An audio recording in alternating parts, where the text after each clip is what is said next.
السلام علیکم دوستو ناظرین، اس ویڈیو کے اندر آج ہم آپ کو حضرت بابا فرید گنج شکر رحمۃ اللہ تعالی علیہ کی ایک مشہور کرامات بتانے والے ہیں۔ ناظرین، یہ کرامات بہت ہی زیادہ مشہور ہے اور یہ ویڈیو بھی بہت ہی پیاری ہے۔ تو ناظرین، اولیاء اللہ سے عقیدت رکھنے والے لوگ اس ویڈیو کو پورا اور آخر تک ضرور دیکھیں اور اس ویڈیو کو لائک ضرور کرنا اور اس ویڈیو کو زیادہ سے زیادہ آگے ضرور شیئر کرنا۔ آئیے ناظرین جانتے ہیں۔ ایک مرتبہ ایک خاتون حاضر ہوئی کہ حضرت، میری 3 جوان بیٹیاں ہیں جن کی شادی کرنی ہے، آپ مدد فرمائیے۔ آپ رحمۃ اللہ تعالی علیہ نے خادم سے فرمایا، جو کچھ بھی درگاہ پر موجود ہے وہ خاتون کو دے دو۔ خادم نے عرض کی، حضور آج کچھ بھی نہیں باقی بچا۔ یہ سن کر خاتون رونے لگی کہ میں بہت مجبور ہوں اور آس لے کر آئی ہوں۔ آپ رحمۃ اللہ تعالی علیہ نے فرمایا کہ جاؤ باہر سے ایک مٹی کا ڈھیلا اٹھا لاؤ۔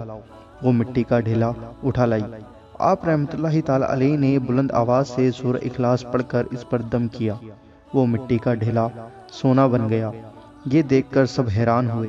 خاتون سونا گھر لے گئی اور گھر جا کر اس نے بھی پاک صاف ہو کر سورہ اخلاص پڑھ کر مٹی کے ڈھیلے پر دم کیا، مگر وہ سونا نہ بن سکا۔ آخرکار 3 دن تک یہی عمل کرتی رہی، مگر بے سود اور نچار آپ رحمۃ اللہ تعالی علیہ کی بارگاہ میں حاضر ہوئی اور کہنے لگی، حضور میں نے بھی سورہ اخلاص پڑھی لیکن مٹی سونا نہیں بنی۔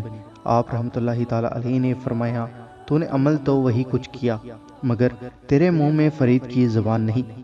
ناظرین، اللہ والوں کی زبان اللہ کی زبان ہوتی ہے، جو کچھ کہتے ہیں وہ ہو جاتا ہے۔ یہ اللہ کے مقبول بندے ہوتے ہیں اور محبوب بندے ہوتے ہیں، اللہ کے ولی ہیں، اللہ کے دوست ہیں۔ ناظرین، مجھے امید ہے کہ بابا فرید گنج شکر رحمۃ اللہ تعالی علیہ کی یہ مشہور کرامات آپ کو پسند آئی ہوگی۔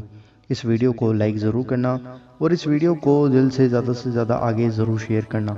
اور ابھی تک آپ نے ہمارے چینل اللہ دین کو سبسکرائب نہیں کرا تو جلدی سے سبسکرائب کر دو، کیونکہ ہم آپ کے لیے روزانہ اسی نئی ویڈیوز لاتے رہتے ہیں۔